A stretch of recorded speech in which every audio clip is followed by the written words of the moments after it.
Good afternoon. My name is Michelle Austin, and I serve as Managing Director of the Sanger Leadership Center here at Michigan Ross. Welcome to the Leadership Dialogues. I have the honor of introducing our two speakers in just a moment. But for those of you who are not familiar with the Sanger Leadership Center, we are the Leadership Center of Excellence here at Ross. And our goal is to run workshops like these where you get to interact with alumni, you get to learn about leadership in the Michigan Ross curriculum, and of course, you get to learn about the leadership research that we have coming out of the Ross School of Business.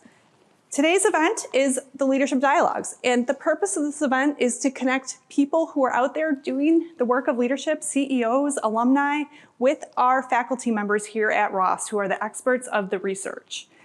Today, we have several key partners helping us with this event. We'd love to thank the Michigan Fashion Media Summit, the Ross Retail Club, and the Michigan Marketing Club for partnering us to get folks here today. Thanks for being here. Thank you.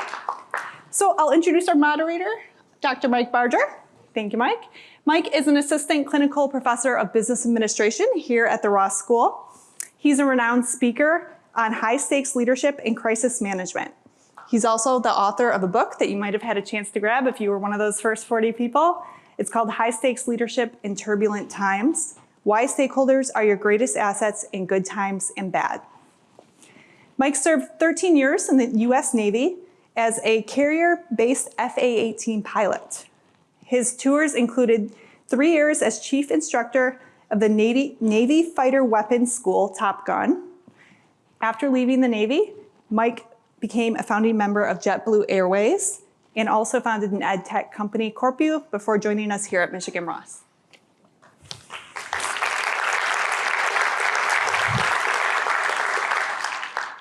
Joining Dr. Barger today for Leadership Dialogues is Marc Rosen. Marc is the CEO of Catalyst Brands and brings more than 25 years of experience in retail and e-commerce. He previously served as Executive Vice President of Levi Strauss Americas and at the Levi Strauss & Company, and at Walmart in a variety of senior leadership roles, ultimately serving as Senior Vice President of Global E-commerce. Marc also serves on the board of directors for Inspire Brands, a multi-global restaurant company. He has his BBA from here at Ross, also has an MBA from Booth, and he currently serves on our Michigan Ross School Advisory Board. So let's give a warm welcome to both Mike and Marc. Thank you for being here. Okay, thanks, Michelle. Is the microphone working? You hear me okay out there? Excellent. So what we're going to do this evening is we'll spend a little bit of time with Marc here, getting some of his impressions on leadership lessons over this trajectory of a pretty impressive career, mostly in retail. And then we will open up the floor for some Q&A. So I would encourage you along the way to make note of questions, things you'd like to explore a little bit more, questions that you have for Marc, and we'll preserve 15 minutes or so at the end of today for some Q&A. Sound okay? All right, so Marc, thank you first of all for spending so much time with us today. You've been at the Ross almost the whole day today with workshops and small group meetings, and we really appreciate you spending some time with us. You have a remarkable career trajectory from your BBA here at Michigan Ross, go Blue, through some time as a consultant, and then obviously Walmart and up through Levi's and JCPenney and now Catalyst Brands. Can you share a capsule of that trajectory in the context of how have these roles shaped your leadership philosophy? I think it's a good way to get us warmed up. Sure, absolutely, and thank you for having me today. It's been a great day, so I appreciate that. Yeah, so I think Michelle covered some of it, so I'm not going to go through all of it. Obviously Michigan BBA, and so super proud of that, and it's great to be back here on campus. And post my BBA, I did a couple of years in accounting, in auditing, and then went back and got my MBA, and then went to work in strategy consulting. And I'm going to focus, as I talk about this, on some of what I call the nonlinear changes, because what I say to people that I'm mentoring all the time is that it's hard sometimes to predict. We all want to have this perfect prediction of what our life is going to look like and what our career is going to be and have all those things be laid out. But a lot of times those things are unpredictable. And it's a lot of times those unpredictable things and those nonlinear changes that take you to new and different places and actually open up new growth too. So a little bit of linear through that strategy consulting. And then one of my clients happened to be Walmart. So I was doing consulting for Walmart. The CFO of Walmart was my client, and he became the CEO of the Walmart International business. And he called me up one day and he said, I'd like you to come be my head of strategy for the international business. We've got to drive some growth here. We're looking at new markets. We're looking at M&A opportunities. And will you come and do this? And then he said, and it's in Bentonville, Arkansas. And I say to people, okay, that was like in 1999 or 2000, right? It was a very different point than it was today. So nonlinear things can be in your learning or career. They can also be in your life stage and things like that. And so I looked at that opportunity. I was like, I can do this opportunity for a couple of years. And about 10 years later, I looked back and said, wow. But I had the opportunity to lead the strategy organization for Walmart International as we went through a big growth phase. And after doing that for 4 or 5 years, one day I got a call from Lee Scott, who was the CEO of Walmart, and he called me into his office and he said, I'd like you to go lead technology for Walmart. And I led a core part of the retail suite technology, the Walmart stores, the supply chain, and the merchandising. So really the core retail technology for Walmart. And for me, that was nonlinear opportunity number 2. I was not a technology person, not with a technology background, not an engineer, but I had a lot of proximity and knowledge to what was going on there. And I would say to everybody, take that leadership challenge where actually you don't know exactly what the team is doing, but you have to lead the team in a completely different way to grow the leadership capabilities. After doing that, and after my 2 to 3 year stint became like a 10-year stint in Bentonville, an opportunity opened up to go to Walmart.com in San Francisco. And so I went to Walmart.com and first worked on the Walmart.com business and then led really all of the ex-Walmart.com, so Sam's Club and all of the businesses outside the US.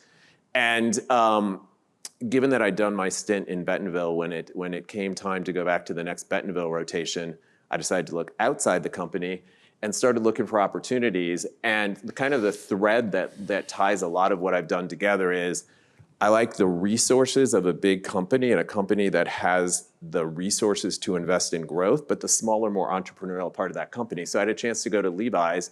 Levi Strauss, a great brand, but one that had been really focused on wholesale, not on direct to consumer. And the role for me was to lead the e-commerce business, which was really almost non-existent. So it was a less than $100 million business that we grew to over $1 billion business in short time. And so it's that high growth kind of business that really attracted me to it, and then grew into leading all of the direct to consumer business for Levi's. And then ultimately, after I'd led the e-commerce in the stores, kind of next nonlinear change was, we want you to go lead the Americas business. A big part of that business was wholesale. So it was leading a sales team when I'd never led before a team in sales. And that led me to really understand more about the retail business in the US and what was going on in department stores. And so when it came time for me to look to CEO roles and the JCPenney opportunity came along, again, I looked at it as like a great brand. And JCPenney at that point, this was in 2021, had just emerged from bankruptcy, was going through restructuring, and it was a great brand that when you talk to consumers, they said, we know that brand. I know that I got my first credit card there. I bought my first suit there. I bought my daughter's communion dress there. They had deep emotional attachment to the brand.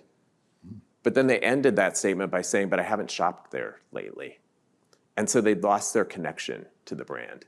And so it was all about reviving that brand and how did we bring that brand back to American consumers. And then in the last year, we formed Catalyst by really bringing together JCPenney, Aeropostale, Brooks Brothers, Nautica, and Lucky Brand into Catalyst brands, and really how do we leverage the synergies across the organization. Okay, excellent. So I want to come back to how that trajectory shaped your leadership philosophy, but before I go there, I know many of you in the room today are just thinking about your own career paths or trajectories. And one of the things Marc was trying to emphasize there was this notion of kind of non-linearity. I know from working with Heather Byrne in our career office here at Ross is that the human capital experts, the folks that research career pathing, are now saying that you are very likely to experience career changes every 3 to 4 years in your professional lives. So every 3 or 4 years, you're going to find something new because it's just another opportunity. And when Mark and I were chatting about this earlier today, my experience is very similar to Mark's in that I knew I wanted to be a fighter pilot coming out of college. After that, I had 3 more careers, none of which were on my radar. They just right place, right time, right person, right opportunity, right clarity about my life priorities, that kind of thing. So I think lesson number 1 from today's chat is this idea of, it's good to know kind of what you want to do next, but recognize that almost everybody in this room, you're going to navigate your professional lives in this series of right place, right time. This seems like a cool thing. Okay. Coming back to this shaping of your leadership philosophy, the title of today's talk is Driving Disruptive Change Through the Power of Teams. Right. And it was very clear earlier today that this notion of it's all about the team, not to bring back an old Bo Schembechler quote here, the team, if you've heard that as a U of M student. What is it about this career path that's really helped you shape this commitment to high-performing teams? Yeah, I think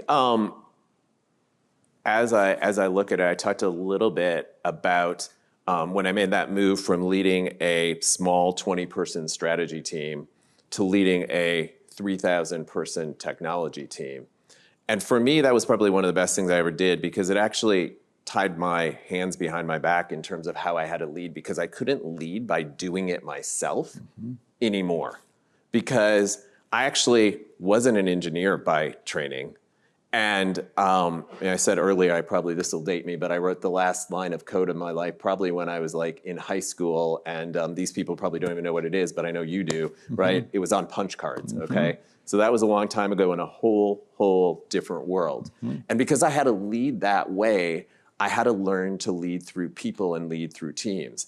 And so what became very clear to me is that the most important thing was actually, first of all, getting the right people on the team and making sure that you had people who had the right skills and the membership of that team. And then it was about building that team in a way that that team was going to work together.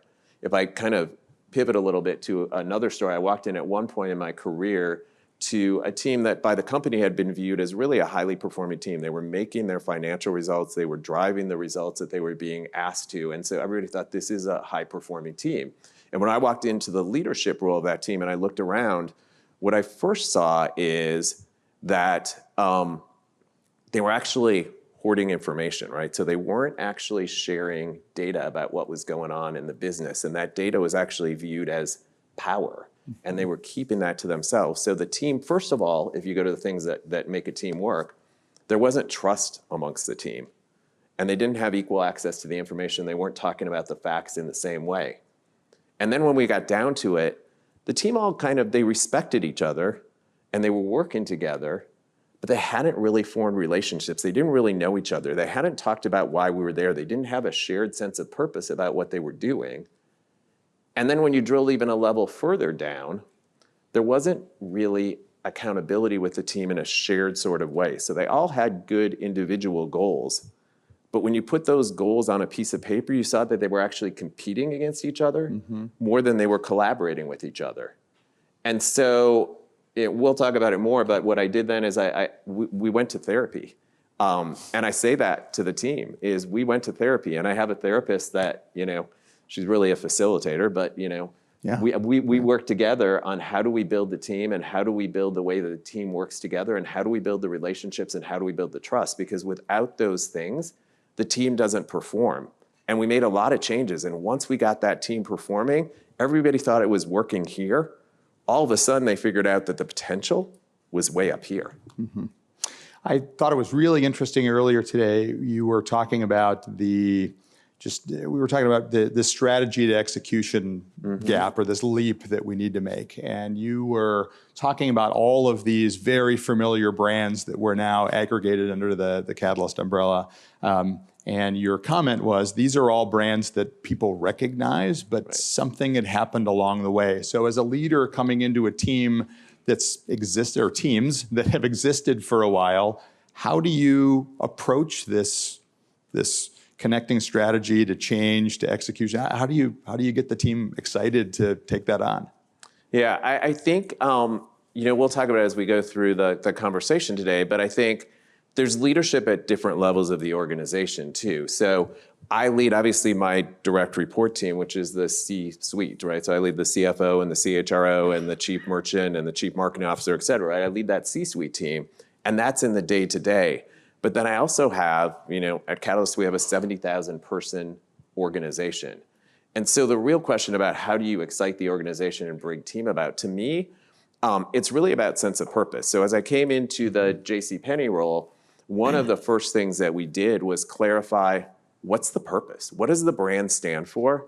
And ultimately what it came down to was, in a culture that had been through a lot of change and a lot of turmoil, we were really answering the question of, why are we all here? Why am I here? Why are you here? And why are we here together?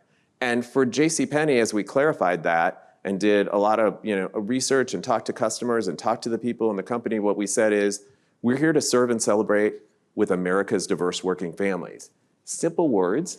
Once we put that down to paper, though, that led people to understand, what does that mean? Why am I here? What do I do? And how do I have a connection with that? And all of a sudden, even out in the stores, our employees all of a sudden were like, I get, that's my family. I understand that. That's why I'm here. And I believe in this. So you have to build that belief first. Mm-hmm. So how do you decide where to spend your time?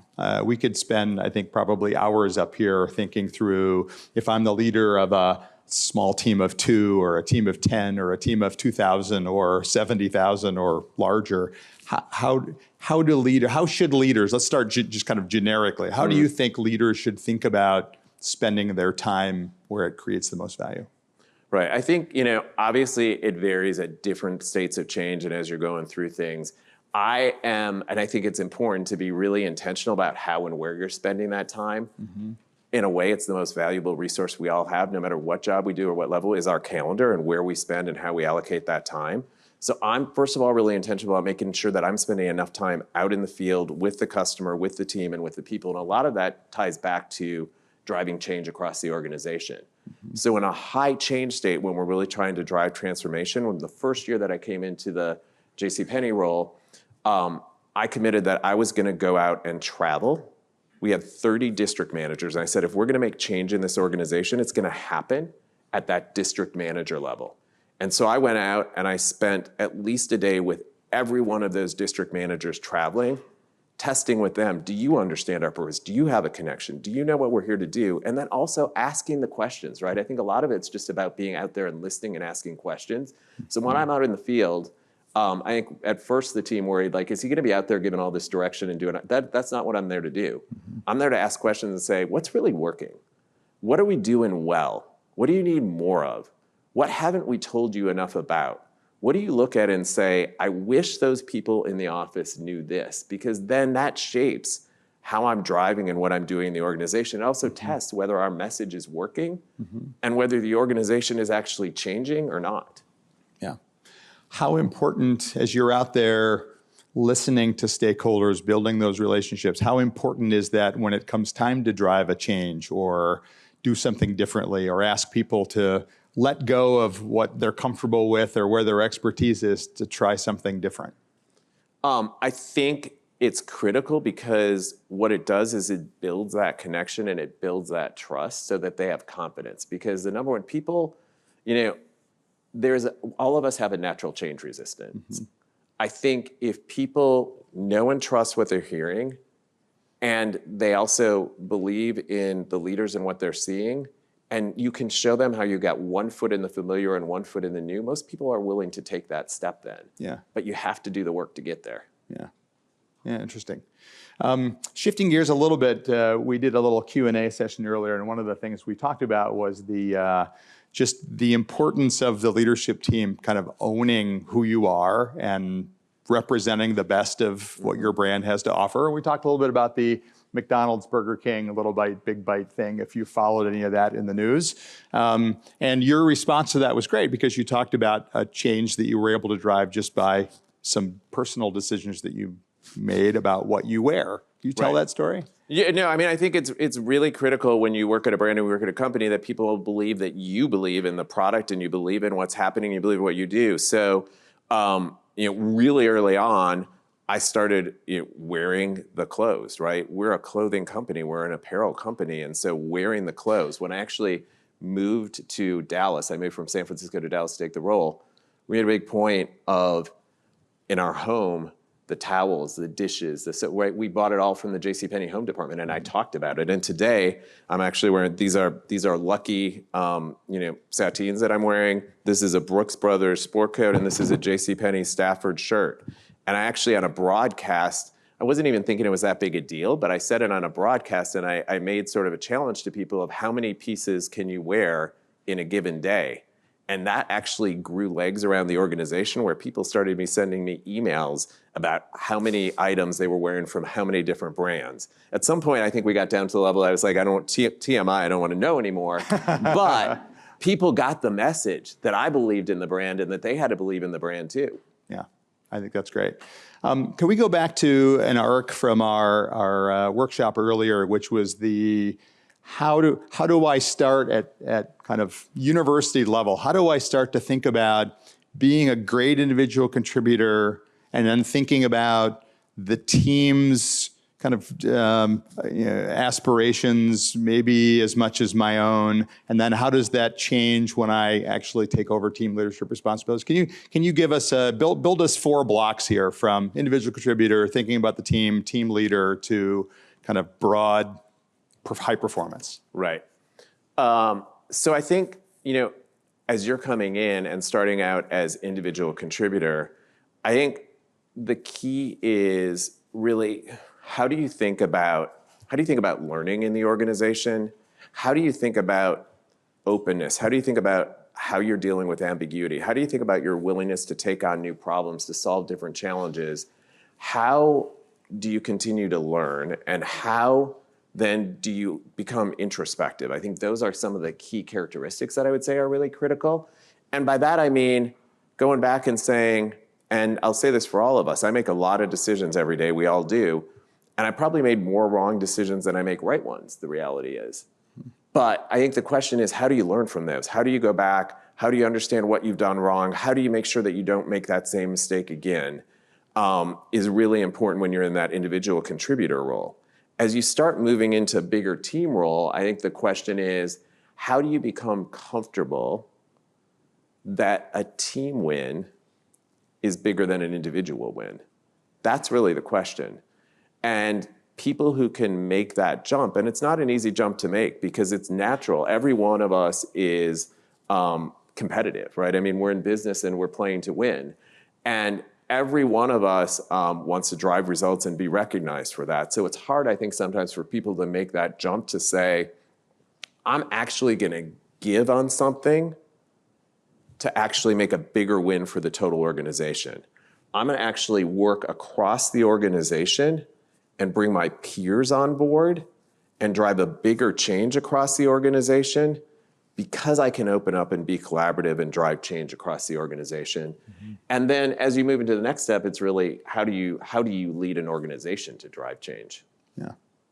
And are there specific lessons that you've learned about this tension between giving direction and setting course and speed versus just creating the space for the team to figure out the best path forward? Yeah, I think it really varies based on the situation and based on what's happening in the world. So my preference and my preferred style would be to let the team work it out. And like I said, I spend a ton of time on the team. We should talk more about that. Mm-hmm. But we go to therapy once a quarter. We spend about 3 days in an offsite really working on how are we going to function as a team, what are our roles, who makes what decisions, how do we get things clear, what are we working towards, how do we cascade that through the organization, mm-hmm. how are we going to hold each other accountable.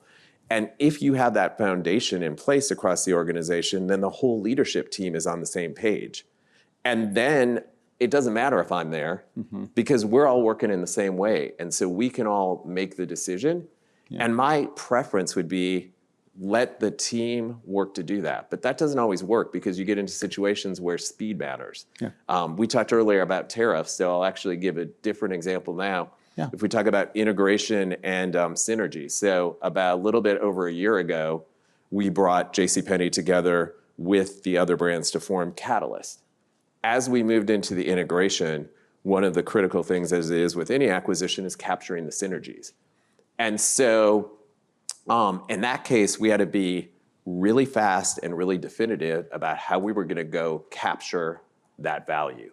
And we set a goal with the board for a 3-year synergy capture. And we will have captured about half of that in the first year, and we'll actually get that 3-year goal in 2. Now, how do we do that?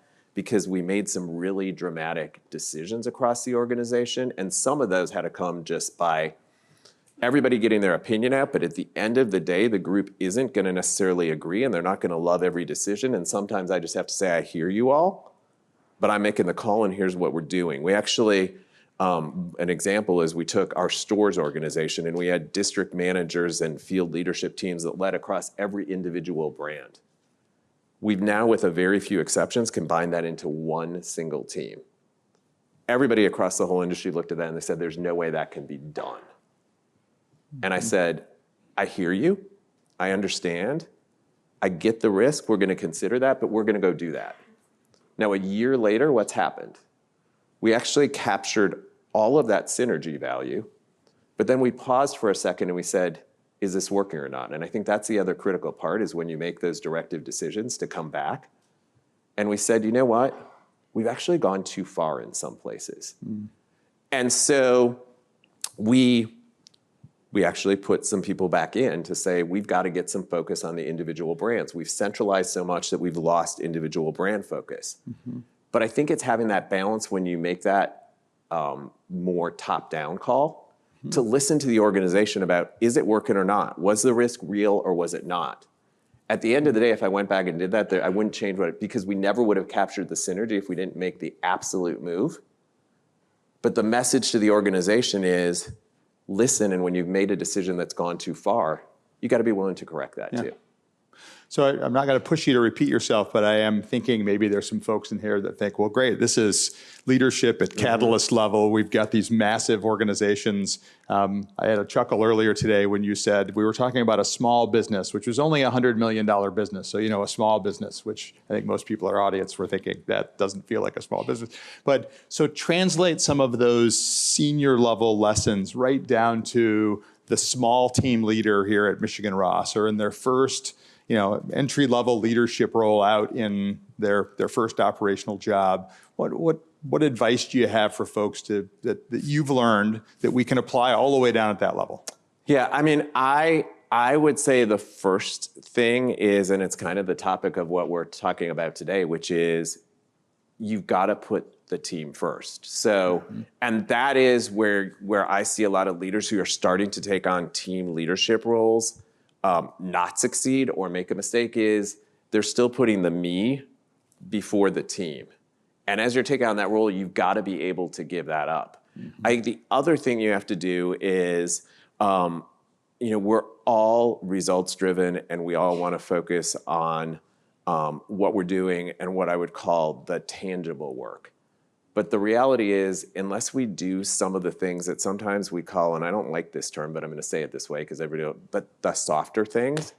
So unless we actually deal with the team and how the team's working and put in place that trust and those relationships and that accountability, and we get people working together, the team is never going to perform at the level that it is.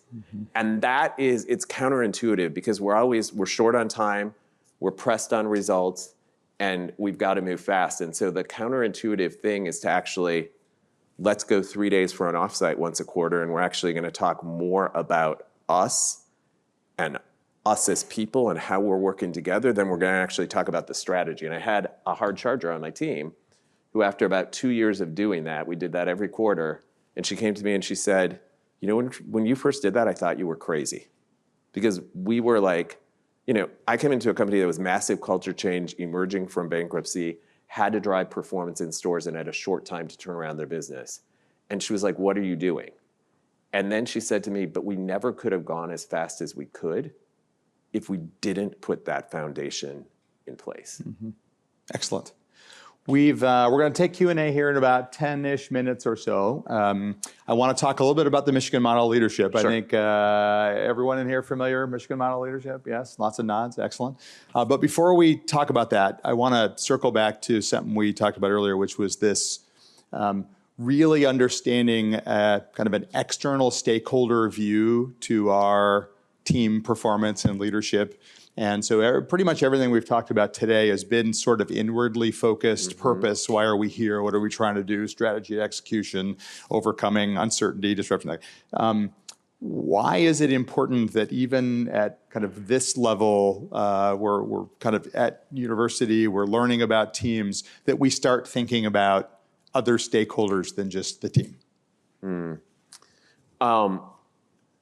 I think to some extent it depends what business you're in, but to some extent it really doesn't depend what business you're in, because at the end of the day, as you think about external stakeholders, the thing that I've always learned and I've always focused on, and the sort of North Star of what you have to focus on, is who's your customer and what does that customer need? And if you're focused on who's that customer, and so I think that's the first external that you've got to make sure that you're focused on, and you make sure that you spend enough time understanding who are they, what do they need, how are we communicating, are we delivering, and that knowledge is only going to come from being out there firsthand in the field and seeing it. So I think customer is probably the first one.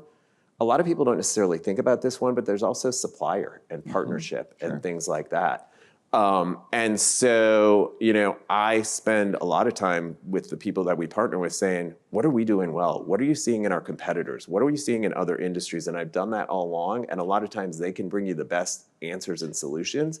And if you're the best partner to them, they're going to be the best partner to you too. And you're going to get the innovation. You're going to get the new product first. You're going to get the ticket that's going to drive your growth. Yeah. Well, I certainly like this notion of thinking of all of your stakeholders as partners, because it does bring some clarity to the question of what is the value they find in their relationship with you. And if you really do think about it as partners, you might even give them credit for recognizing that everybody could win in this. It's not about claiming all of the value, like a customer might want everything for free, or but that partnership mindset seems like a really great way to think about those partners, those stakeholders. So moving to the Michigan model. We teach it here. Folks have taken courses and workshops in it. Bunch of hooey, or something that actually has some street cred out there? Well, I probably won't get invited back if I say a bunch of hooey, right? I certainly don't think it's a bunch of hooey, but yes.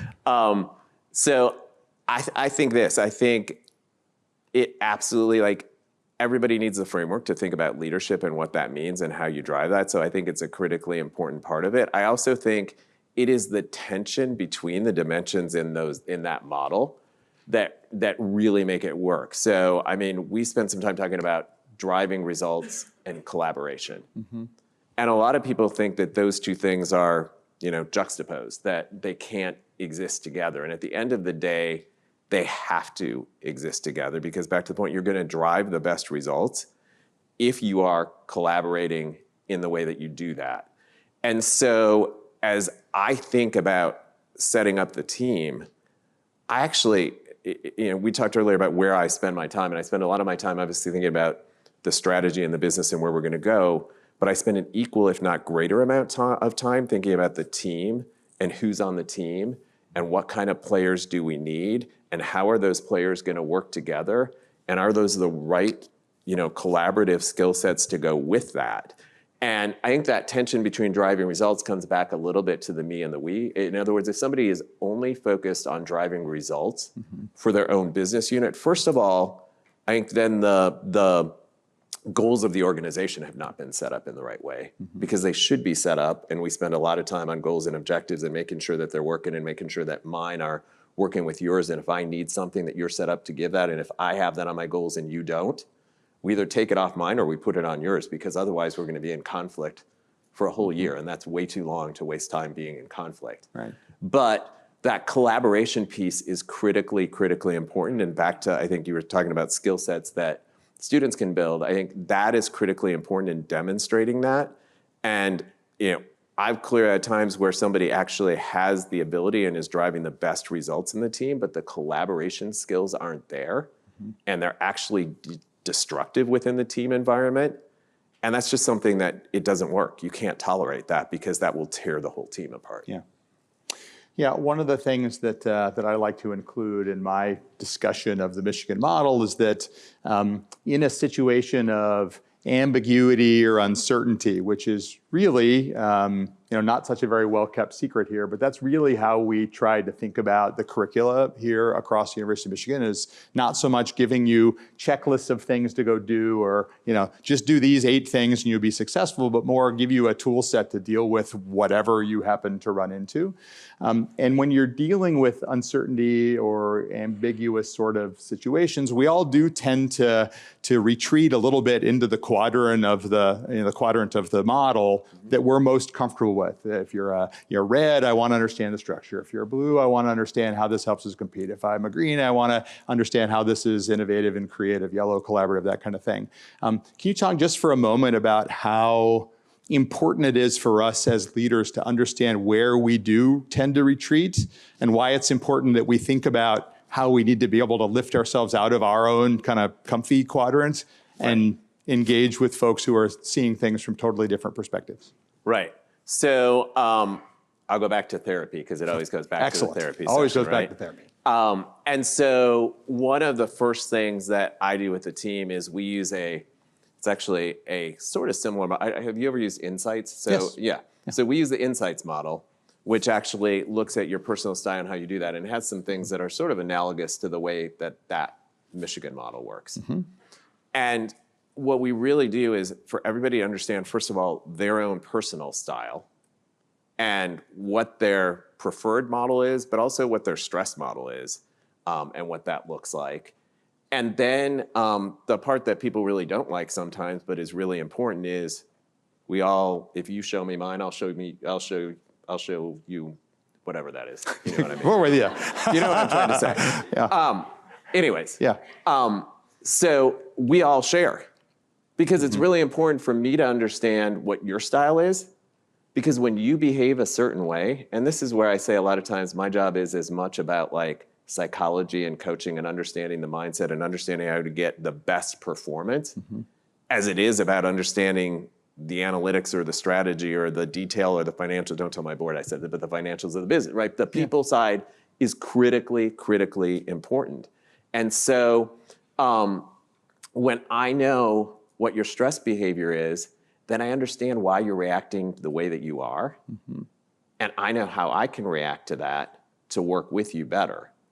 If I don't understand, I'm just like, Mike's a crazy person right now. I don't get that. I can't work with him, and I turn the other way. And so understanding all of that gets us to turn in instead of turn out, and it's critically important, because in those times of high stress, the whole team goes through the stress behavior at the same time. And if everybody doesn't understand that, we're going to have chaos instead of the collaboration. Yeah, excellent. Was this helpful context setting for some Q&A? Some nuggets of wisdom from our guest, anyway? Okay. Are we ready to pass the microphones around and do a little Q&A? We have some questions out there, perhaps? Okay, are we going to do microphones? Is that what I understand? There we go. I know I'm 3 minutes ahead of schedule, so I'm putting some pressure on our video team back there. All right, nice job. All right, we got a couple of microphones moving around, so let's get your hand up nice and high. Got one. Microphone folks will help us get started. And please identify yourself with, let us know who you are real quickly when you ask your question. Hello. Where are we? Here. Excellent. Okay. Why don't you stand up? That'll be awesome. Oh, geez. Okay. You can do that. Okay, I'm kind of nervous. Okay, my name is Zach. I'm a sophomore in IOE. And you kind of mentioned the insights model. So has anybody ever been reluctant to share their own insight model? And if they have, how do you navigate that? Yeah, it's interesting. I think insight model, I actually haven't had people reluctant to share. I think the good thing about the insight model is it's not really judgy, I'll put it that way, right? It's not like there's a good or a bad or a right or a wrong or things like that, but there's differences about that. I think where we've had reluctance, which I talked about the group therapy, and I said we continually do that. A lot of times people ask me when we're going to end that, and I say never, because we keep going, right? We reach a higher level all the time. As you reach a higher level of trust, relationships, and ways of working within the team, one of the things that we do is we've actually been, how do I give direct feedback back to people in the team? We started doing things just like speed dating rounds, right? Where it's like, okay, I'm gonna give you 2 minutes of feedback, you give me 2 minutes of feedback, and we'll move on. That's hard at first, right? People get uncomfortable with that. So I've had people get uncomfortable with that. And then what we do when people get really, really proficient at it, the team gets really good at giving each other feedback and receiving feedback. And this takes a high level of trust and confidence and relationships within the team. We do what we call the fishbowl, which it means I come up here and sit in the middle, and everybody gives me feedback, not just one-on-one, but in front of everybody. And I've had pushback along, how do we go on that? And it's hard because one of the most important things in a team is actually psychological safety and how you get everybody to feel comfortable within that team. So you got to be respectful of that while also pushing people to the next level. And so it's like, how do you dial that back, but then get everybody to the point where they can actually take that? Yeah. And when you get to that point, so I think it's also and the facilitator knowing, is this team really ready for that or not? And I would say when I first started doing this, I didn't know that as much. Now, you sort of get the pulse of the team. Yeah. I haven't seen as much people anxious about identifying the quadrant that they're in the Michigan model. I know exactly where I live, which is right smack dab between red and blue, and maybe that's why I ended up in the military and why that works so well. But I just did a podcast this morning for Michigan Ross, and we were talking about the model, and I gave the example of being in the military and having people generally easily understand that the military is about structure and process and, of course, competition and winning, so the bottom part of the model. But I went on to say, I don't know that as many people know that we do almost nothing in the military as individuals. We do everything in teams. It's multiple airplanes, it's multiple groups of people on the ground. It's always collaborative. And so there's a huge yellow component to what goes on in the military. And if you subscribe to the notion of no plan withstands contact with the enemy, or what Mike Tyson said, which is everyone has a plan till they get punched in the mouth, then what that tells you is if you want to accomplish your objectives, you're going to have to deal with being creative and innovative and finding solutions in the moment, and that takes you up into the green. So long road to a small house maybe, but to me, all the model helps you do is know where you're starting and when you tend to retreat when things get a little uncomfortable, and then recognizing that if you're in a quadrant that other people on your team aren't, they're going to be speaking a little different language than you are for a while, and that's all right. You just need to kind of acknowledge that and embrace it. You can get through it. All right, next question. Microphone people, you drive. Hi, Mark. My name is Kan, second year MBA student, and good to see you again here. I was also in the previous session, so this will be like some questions I would like to ask about how did you go about choosing what you want to do next in your career, and also how did you go about to build the trust with the team that in the areas that you might not be familiar with or like not your previous domain of expertise. Okay. Yeah, a couple of things on how did I go about choosing. I'll go back to what I said in the beginning, which is I know, and when I was sitting in your seat, I was exactly the same way. It's like everybody wants to plan out exactly what it's going to look like we talked about, but it doesn't always work that way, and you can't always plan. So what I've always tried to do is to be what I'll call the most versatile. So how do I build the right skills? How do I show, and I think as you move up more and more in the organization, what we're talking about today, teamwork and leadership are some of those really critical things. But it's also about how do I build the competence that I can run a business, that I can drive results, that I can drive execution, that I can lead a team, and that I can do that across a variety of areas. Because especially as you move up in the organization, there are fewer positions available, especially if you're limited to one function. So I wouldn't think about it as a single function, but how do you build the right skills so people go, that person has the versatility that they could do this, this, or this. Because if you can create 3 choices for yourself instead of just one, you're gonna have a much better chance to continue moving forward. So I think that's part 1. To part 2, which is how did I learn new things? I think it's all about, it's asking questions, it's being open, and it's picking the right people on the team. So again, if I go back to when I moved from strategy to technology, how did I learn what was going on and what was happening in technology and what was driving? A couple of things. I asked a lot of questions. So I talked about all the time that I spent out in stores, and the number one thing I told you, the district manager chatter goes about like, what's it like when Mark comes to your store? What's he gonna do? The number one thing they say, he's gonna ask a lot of questions. And they're not like what are the numbers and they're more like, what's working and what's not? What are we doing that doesn't make sense? What are we not communicating that you need to know? And the reason I'm asking those questions is so that I can understand how to lead the organization. As I moved into new roles, the questions are about learning what's going on. And then it's really about making sure that we have the right team. Because if I can get the right team in place, my job isn't actually about doing any one of their jobs. It's about enabling the team to do it. Just to validate a couple of Mark's comments, one thing we hear from recruiters, the folks that recruit here at University of Michigan all the time, is we love your people because A, they collaborate better than any other university students that we recruit, and B, they just really seem to be all in. They want the teams to succeed. They want to stay and get the job done. And so anything you can do here to continue to develop that skill, those skills, I think would be super valuable. Thanks, Gunn. Appreciate the questions. Next. All right, over here. Yeah.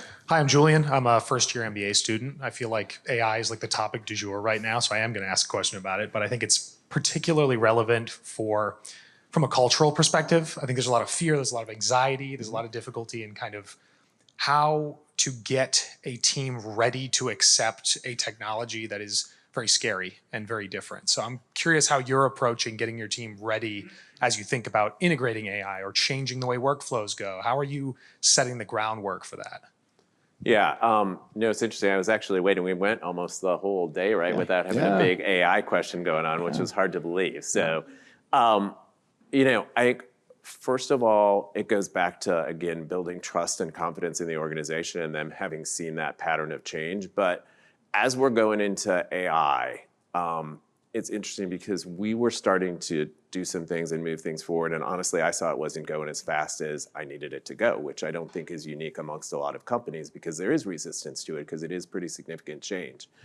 And there aren't a lot of initiatives that I actually go back and say, this has to be a CEO-driven initiative.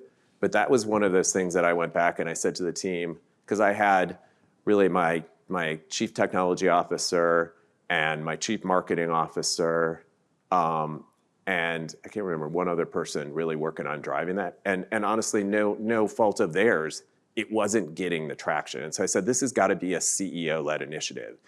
And so what we did is about 2 months ago, we took all of the officers and we took everybody VP level and above, and we spent a day that I actually built and with the team and led and contributed to, and we set the expectation for what we're going to be doing with AI and what was the expectation for each of them as leaders. Because if we don't get that group engaged, I mean, it's very similar to when I came into JCPenney, I said, if we don't get the district managers engaged, we're not going to drive change. If we don't get that officer group who's leading teams engaged in believing in AI and using AI, it's not going to take root in the organization. So we took that team, we spent a day of sort of training, talking about how to use it. And we talked about what we were going to do across the organization. We built it into a couple different categories. So first of all, some short-term wins, which I would just call are like, they make you as an individual contributor able to do your job better. And you all know those things because you use them every single day in your day-to-day work. Probably better than all of we use them in our day-to-day. Then there's that next level of things, which was how if I'm in finance do I take a report or set of reports that I get, and how do I streamline that and turn that into information and things that we can use much more quickly? Given the integration that we've gone through, our district managers spend like a good part of their Monday going through reporting across 5 different sets of brands to decide how they're going to spend their week. What if we actually took that and said, we're going to have AI summarize all of those reports and say, here's your focus for the week. And the district manager could actually use that time that was freed up to be out in stores. And then we picked 2 initiatives at the top level that we said are going to be big transformation initiatives. And those are the things that are really going to drive the value and the ROI. If I think about the other things, I think it's also setting the expectation for where do you get ROI and where do you maybe not get ROI. And that's a hard thing to say because people don't want to admit that, because everything should get ROI. But the truth is, not everything does. And that first 2 sets of things, we had to acknowledge that those would improve people's ability to do their job, but we weren't necessarily expecting what I would say are reductions from those things. And by explicitly saying that and having a track record of doing, sticking to what we say is what we do, people took faith in that, and people understand that. And so people are now buying into that. So it's like, I think it's getting the officer group engaged, getting the leadership engaged. It's building trust in the organization of how you're going to use it. And then it's about talking about it every single day. So when people come into a meeting with me now, I know it's starting to work because they will start to say to me, we did this using AI, or here's what we're doing with AI, or here's the difference that AI is making. And the challenge I've given every one of them is, how, when you come in and start your day, do you actually say each day, what could I do differently with AI? But it's getting that kind of thinking across the organization, but it's not easy. And there's a lot of talk about it, but there's not a lot of success with making it, drive value within the organization. So my 2 quick reactions to your question. 1, don't let the bright, shiny thing drive your strategy. Let your strategy identify performance improvement opportunities, and if the bright, shiny thing happens to address one of those, awesome. Secondly, from a change leadership perspective, I find it a lot more effective to be able to say, here is our strategic plan, here's how well we're executing. What if we could find a way to execute this much better in this area? Would that be interesting? And if the answer is yes, which it will be pretty frequently, then you can start to talk about different ways that we might achieve that performance improvement, rather than making it feel like we've got this big AI club and we're going to beat everybody until they start using it. That just seems like a more effective way to drive the change. Other thoughts? We have time for one more question. One more question. That's it? There it is, over there. I think you're good. Well, yeah, I'm good. Hi, my name is Maria. Thank you for coming in. It seems like a foundation or like a pillar of your team building strategy has been this idea of therapy, which you acknowledge is like kind of non-traditional. And I guess I wondered, in a 2-part question, what experiences throughout your career kind of led you to go all in on that non-traditional approach? And then secondarily, like, what's maybe an example of an insight that came out of that approach that maybe wouldn't have come out through like traditional reporting and feedback structures? Yeah, so when I think back to it, a lot of it is about building the right cadence and the right rhythm for the team and how we work and the way that we do things. And so what I built early on is that cadence of, as a leadership team, how do we spend the right amount of time together? And how do we go off-site, and how do we take the time to do that? What I realized as I went through things is that that will take you to a certain point, but again, without the right environment within the team to actually drive performance, you can't necessarily get to that level.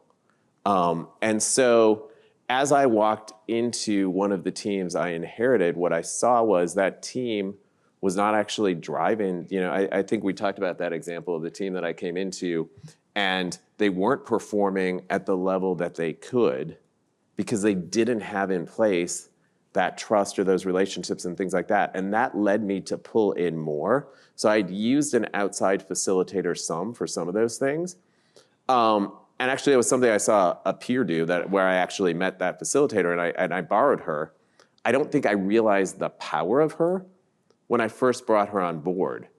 But then once I saw what she could do in terms of opening up that team and driving results, it actually just became a more routine part of what we did. And I've added that in, and I've used that at 3 companies since I've done it. In terms of where it's driven results, I would say, I'll use the most recent example of our Catalyst team coming together. So about 16 months ago when we formed Catalyst, we basically had the JCPenney leadership team, and then we had Spark, which is a company that we acquired, and we had 2 leadership teams. And again, we had a massive synergy goal, a huge amount of transformation. We had tariffs thrown into that midway through as we were going through that. And so we had a lot that we had to achieve really, really quickly. When I look back at the past year, if we would not have spent that time as a team, when I look at that team right now, which was not a team 16 months ago, it was different people that didn't even know each other working in different parts of the organization, that team now works together and has delivered hundreds of millions of dollars of value to the organization because of the way they're working together. So I think at the end of the day, when you look at that investment of, which is not low, right, of essentially a dozen days of our year and a facilitator, but you have hundreds of millions of dollars of value, that's why I think you can't call it soft, because that is financial value and that is shareholder value, and it is what we're there to do. Mark, thanks so much for spending the whole Yeah, day with us thank today. you. 30 seconds of advice. No, don't clap yet. 30 seconds of advice as we close up the session and give it back to Michelle for a wrap. Yeah, I would say, as you're here and you think about moving into the next step and moving out to the world and careers and jobs and things like that, think about how you want to be seen on a team. What kind of team player do you want to be? And how do you make yourself the best you can be?